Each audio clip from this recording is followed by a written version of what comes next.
तो हेलो दोस्तों, कैसे हो? आशा करते हैं कि अच्छे ही होगे आप लोग। आज हम लोग पढ़ने जा रहे हैं 3A का क्वेश्चन नंबर 1 और 2 हो चुका है, आप जाके प्लेलिस्ट में देख सकते हैं। और आज हम लोग पढ़ने जा रहे हैं 3। अरे नहीं, 3 तो हम छोड़ रहे हैं, क्योंकि यार हमें व्यू का चक्कर थोड़ी पालना, हमें आपके नंबर का चक्कर पालना कि आपका नंबर आए। 3 आप खुद ही लगा लेना। क्वेश्चन क्या है 3 का, देखो ध्यान से।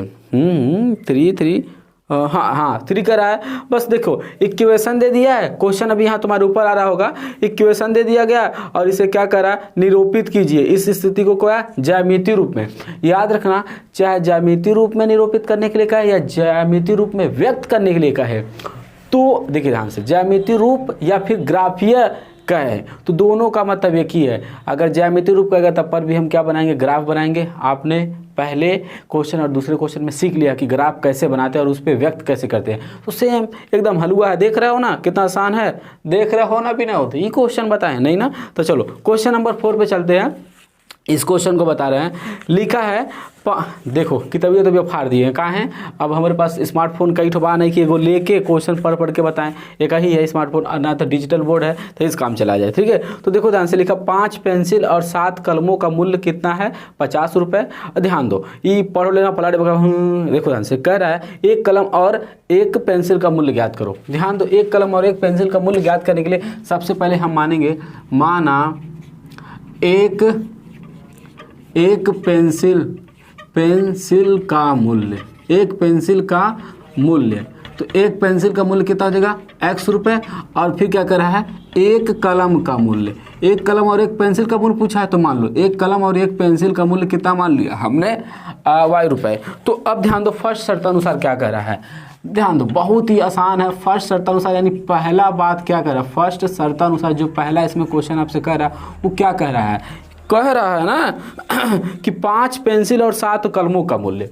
तो लिख लो 5 पेंसिल और कितना प्लस 7 कलमों का मूल्य। कलमों का मूल्य क्या चीज, कलमों का मूल्य। भाई अब देखना, यहाँ लिख लेना 5 पेंसिल का मूल्य और क्या चीज 7 कलमों का मूल्य। हम मूल्य नहीं लिख रहे, डायरेक्ट लिख दे रहे हैं। कितना हो रहा है भाई, 50 रुपये। ये हुआ। कह रहा है कि जब हम मार्केट से खरीदने जाएंगे, एक कंडीशन दिया है हमें, एक पेंसिल और एक कलम का मूल्य ज्ञात करने के लिए कुछ बातें हमें कह दिया, उसी की बातों के बेस पे हमें क्या करना, ज्ञात करना है।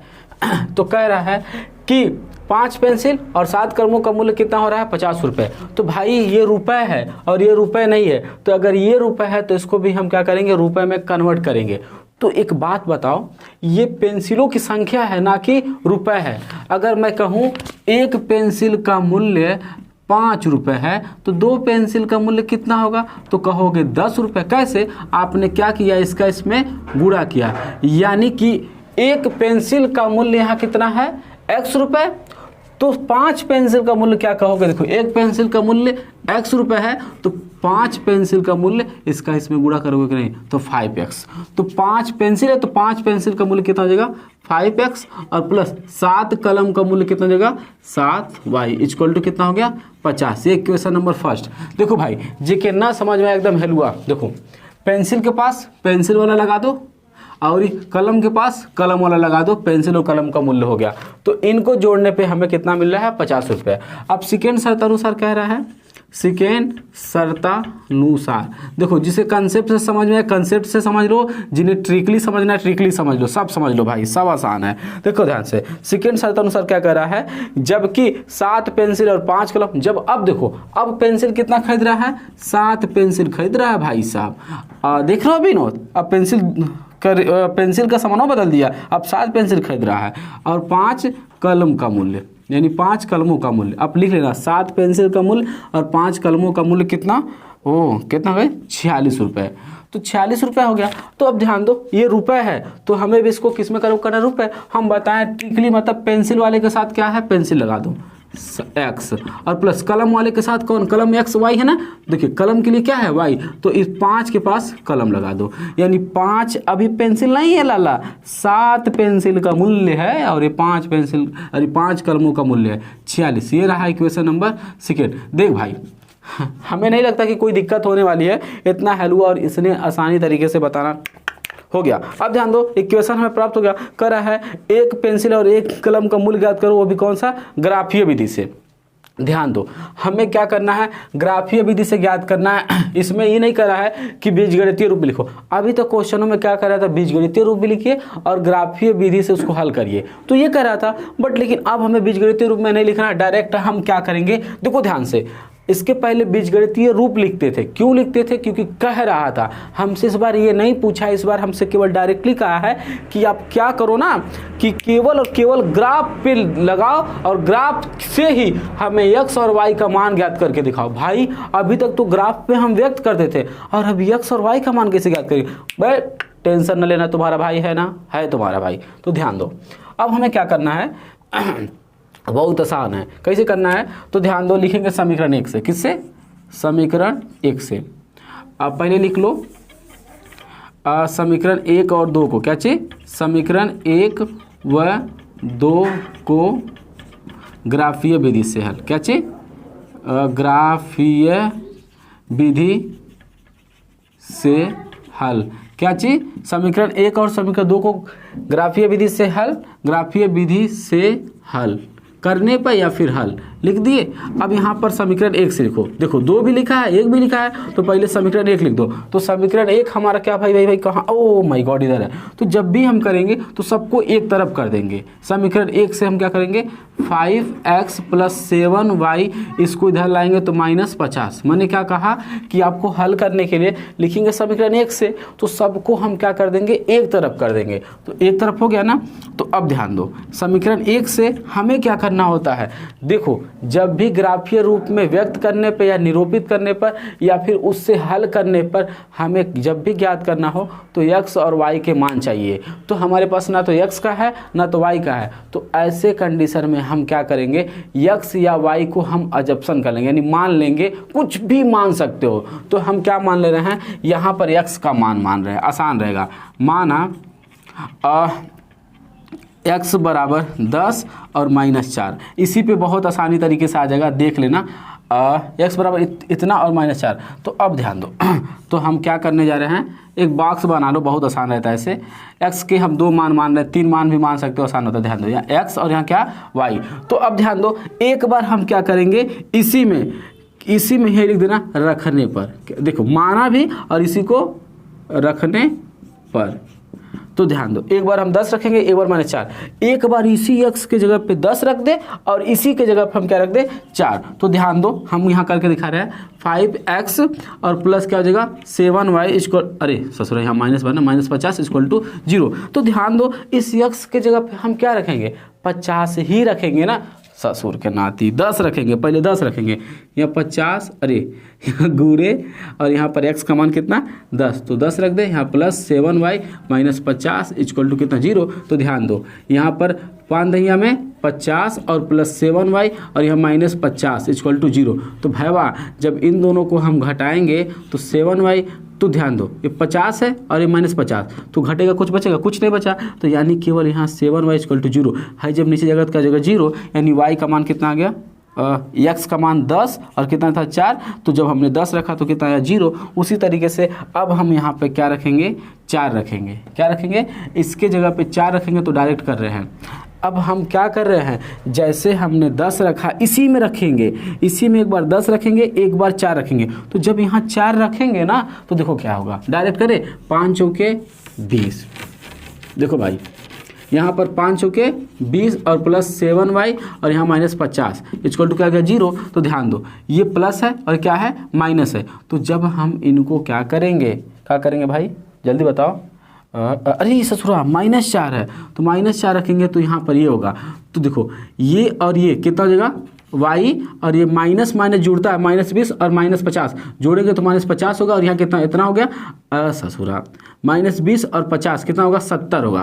तो 70 हो गया, तो 7y और यहाँ उसको उधर ले जाएंगे तो प्लस हो जाएगा, माइनस वाला उधर जाएगा प्लस, तो 7 दहिया में 70, तो y बराबर कितना आ गया 10। तो ध्यान दो, एक बात समझो, मैं कहना क्या चाह रहा हूँ, कहना कुछ नहीं चाह रहा हूँ, पहले देख लूँ कटा है कि हो रहा है। हो रहा है, बहुत सही। तो ध्यान दो, कहना ये चाह रहा है y का मान कितना आ गया, 10 आ गया। ये जो सारे काम है, इन सारे कामों को आप पता है क्या करना, इसे रफ कार में शो करना। कहाँ शो करना, ऐसा जब आप एग्जाम बोर्ड में देने जाओगे तो इसका पेज बड़ा होता है, तो जब ये सब करना तो यही लिख देना रफ कार्य। ये सब चीज़ें यहाँ दिखाने की ज़रूरत नहीं है, वैसे ही क्वेश्चन बहुत बड़ा हो जाता है, इनको दिखाने की कोई ज़रूरत नहीं है। बट लेकिन हाँ, उसी साइड में ऐसे चीना खींच के लिख देना रफ कार, ताकि एग्जामिनर समझ जाएगा कि तुम ही ने किया और नकल नहीं मारा है। तो ध्यान दो, अब हम ये प्राप्त हुआ, अब हमें x और y का मान प्राप्त हो गया। अब हमें पता है बिंदु, मेन चीज हमें बिंदु चाहिए था, तो हम लिखेंगे से प्राप्त बिंदु, से प्राप्त बिंदु, से प्राप्त बिंदु। तो ध्यान दो, पहले 10 फिर कितना 0। देखो पहले x लिखते हैं, फिर क्या लिखते हैं y, फिर यहाँ पर इसका नाम दे दो a, इसका नाम क्या दे दो b। पहले इसको लिखेंगे -4 फिर 10, क्यों, देखो पहले x फिर y, तो ये x का मान और क्या है y का मान है। तो देखो x y 10 0 4 4 10 4 10। तो ध्यान दो, से प्राप्त बिंदु, तो यहाँ आप ऐसे भी लिख सकते हो समीकरण 1 से प्राप्त बिंदु। तो ध्यान दो, बिंदु ए प्राप्त हुआ और बिंदु बी प्राप्त हुआ। इसी तरीके से हम समीकरण बी को लेकर चलेंगे, किसको लेकर चलेंगे, अरे समीकरण 2 को लेकर चलेंगे, और हम इस कैलकुलेशन को बहुत फास्ट करने जा रहे हैं, इसकी स्पीड बढ़ा देंगे। क्योंकि देखो अब ये समझ में आ गया तो दूसरा समझने की कोई ज़रूरत नहीं है।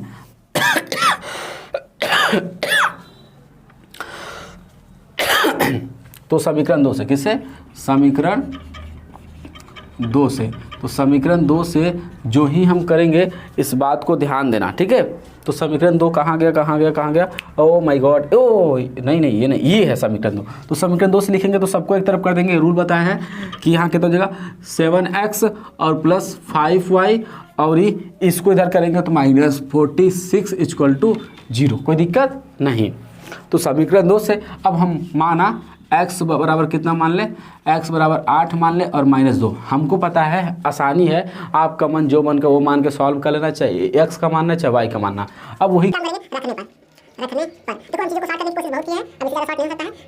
देखो यहाँ पर x और यहाँ पर y, दो मान माने x का मान कितना माने 8 और यहाँ कितना माने 2, और ध्यान दो इस सभी चीज़ों को बहुत फास्ट करके जैसे ये सॉल्व किया गया उस तरह से सॉल्व करना। एक बार 8 रखना, एक बार कितना रखना, 2 रखना, तो 8 से 56 में से ये जाएगा तो 10 बचेगा, तो 10 माइनस देखिए 56 और ये 46 जब घटाएंगे तो 10 10 घटेगा तो -2 आएगा, और उसके बाद क्या कहते हैं -2 आएगा। फिर उसके बाद हम क्या रखेंगे, -2 रखेंगे, तो -2 रखेंगे तो 7 × 14 और यहाँ 46 और यहाँ कितना 0 और यहाँ 5 5 और 6, तो 5 से काटेंगे तो कितना आएगा 12। तो ये आप इस तरीके से आएगा तो सॉल्व कर लेना। तो अब आगे बढ़ते हैं,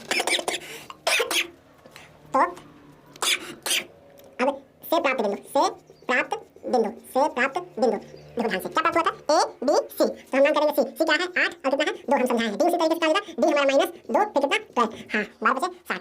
तो अब ध्यान दो, हमने इस कैलकुलेशन को बहुत फास्ट दिखाया क्योंकि इसी के बेस पे ये था, इसलिए ये हमने ज़्यादा समझाया नहीं और डायरेक्ट लिख दिया। अब हम लिखते हैं समीकरण 1 व 2 से प्राप्त बिंदुओं को आलेखित करने पर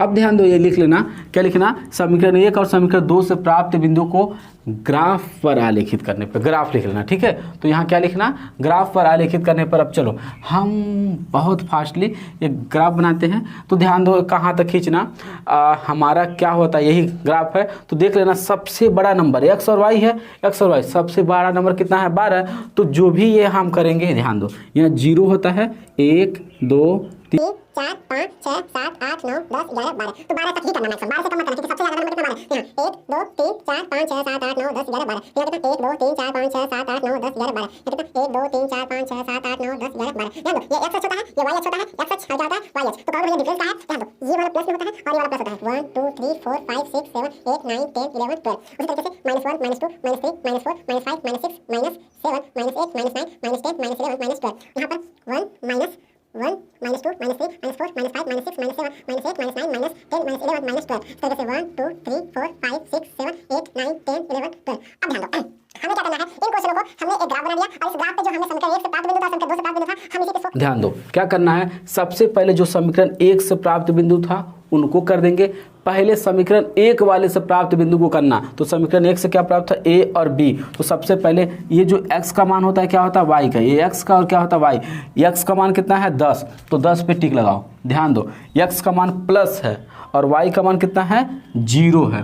तो ध्यान दो 0 आया है और कितना आया है 10। तो जो बिंदु लिखेंगे 0 पे नहीं लिख के 10 पे लिखेंगे। तो बिंदु a को कहाँ लिखेंगे, 10 पे लिखेंगे, क्योंकि 0 अब हम यहाँ नहीं लेंगे और इसका रीजन न बताते हुए बस न बता दे रहे, अगर 0 और कितना आया है 10 तो हम 0 वाले को बस निशान लगा देंगे, लेकिन बिंदु कहाँ लिखेंगे 10 पे, जो नंबर होगा उस पे 0 पे नहीं लिखेंगे। ठीक है, तो अब ध्यान दो, जैसे अगर मान लो 4 और 0 आ गया या फिर कितना आ गया 0 और 4 आ गया, तो ये x है और क्या है y।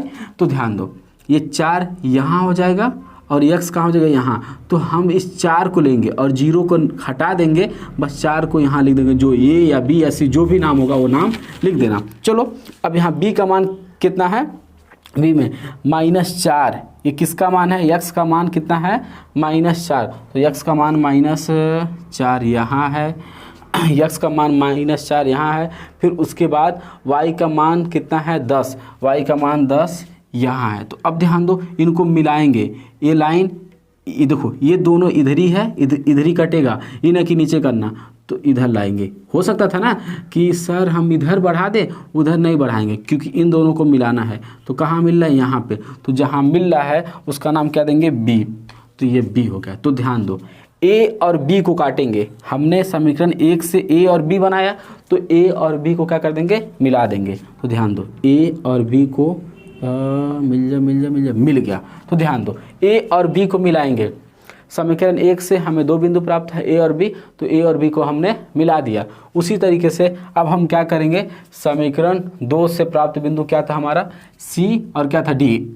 तो c हमारा ये कितना x है और कितना y, तो 8 है, 8 यहाँ और 2 कितना है -2 कितना y है, y वाला कितना -2 है, तो -2 यहाँ आएगा। तो इसको हम इधर ले जाएं और इसको हम इधर लाएं, तो ये किसका मान है c का, तो c लिख दो। फिर उसके बाद d -2, तो -2 यहाँ है क्योंकि ये x है और क्या है y, और y कितना है प्लस में है, तो यहाँ लिख दो। तो हमें इसको ले जाना है यहाँ और इसको लाना है यहाँ, तो यहाँ कटा, इसका नाम क्या है d। तो जैसे हमने a और b को मिलाया उसी तरीके से c और d को मिलाएंगे। तो ध्यान दो c और d को मिलाया तो यहाँ कटा ना।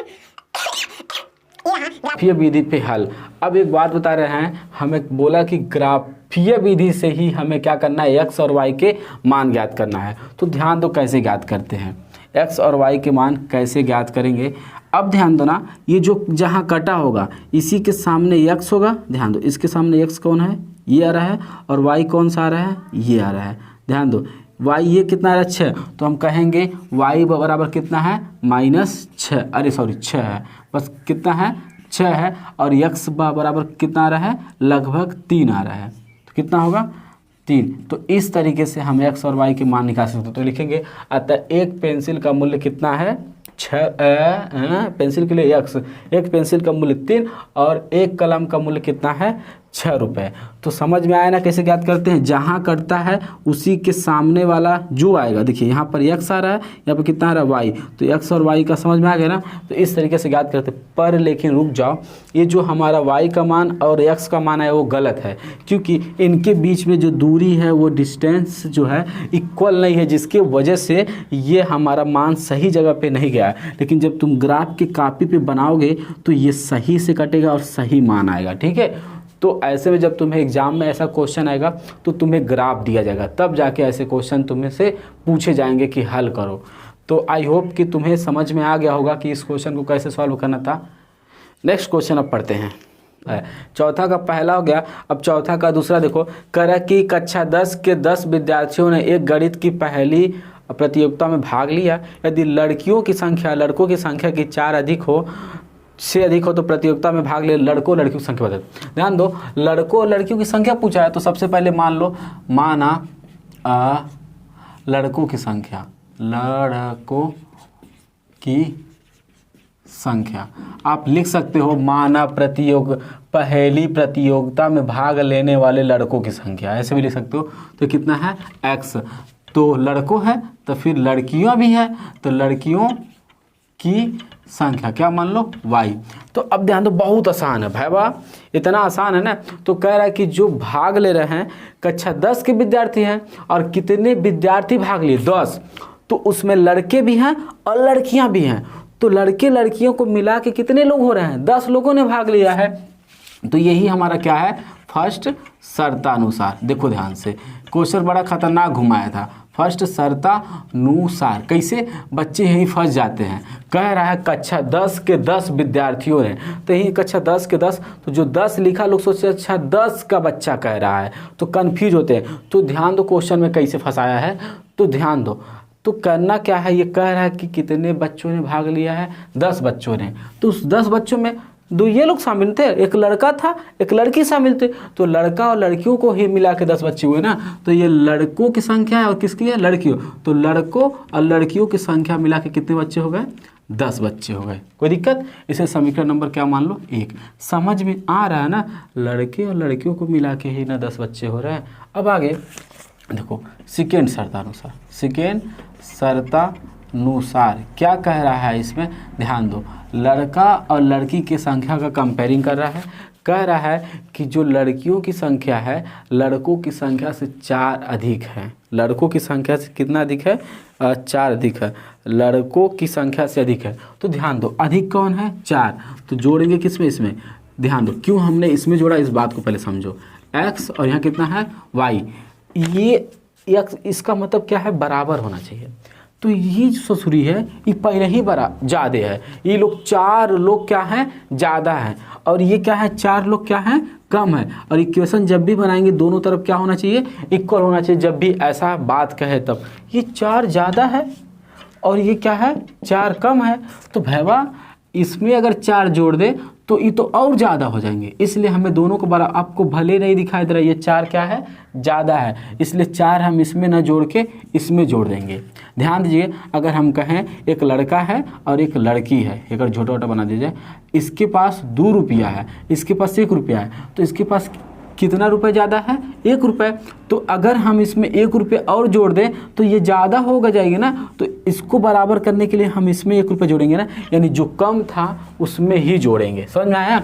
तो कौन कम था? लड़के 4 रुपया कम थे। किससे कम थे? लड़कियों से, क्योंकि ये ज़्यादा थी ना 4 रुपया, तो 4 रुपया इसमें जोड़ेंगे तब दोनों क्या हो जाएंगे? बराबर हो जाएंगे। तब ऐसे में हम क्या करेंगे? समीकरण बनाएंगे। x को यहीं रख लेंगे, y को इधर लाएंगे तो माइनस हो जाएगा, y को बराबर किधर लाएंगे तो माइनस, और +4 को उधर भेजेंगे तो -4। इसे मान लो कितना? समीकरण नंबर 2। तो समीकरण नंबर 2 मान लिया। अब हम लिखेंगे समीकरण 1 और समीकरण 2 से। क्या चीज़? समीकरण 1 व 2 से। समीकरण 1 व 2 से। तो समीकरण 1 हमारा कितना है? x + y बराबर 10, और दूसरा क्या है? x - y बराबर कितना है? -4। ये समीकरण नंबर 1 रहा और ये समीकरण नंबर 2 रहा। अब देख भाई, इस बात को यहाँ समझना होगा कैसे करना है और कैसे नहीं करना है।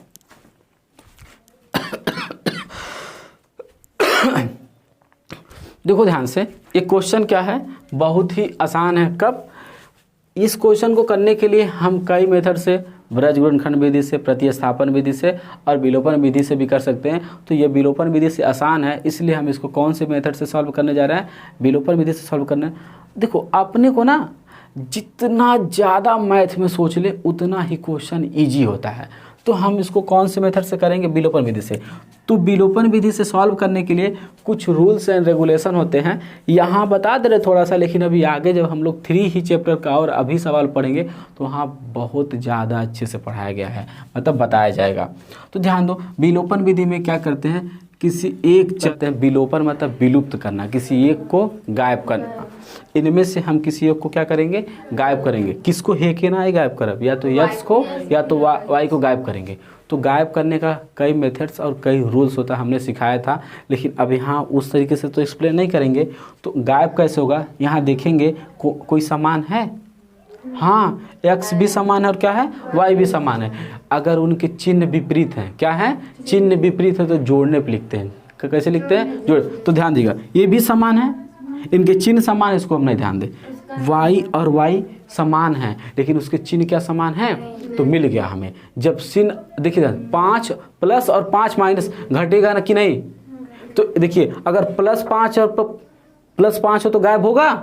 यही यानी गायब होने के लिए अलग अलग चिन्ह होना जरूरी नहीं, और समान हो तो समान है गायब हो जाएगा। तो लिख देंगे सीधे जोड़ने पर। जब समान जब समान हो और चिन्ह असमान हो, देखिए जब चिन्ह असमान हो और दोनों इक्वल हो तो कैसे लिखते हैं, जोड़ने पे। ये बहुत शॉर्ट में बता रहे, इसको अच्छे से एक्सप्लेन किए थे, जोड़ने पर। हो गया।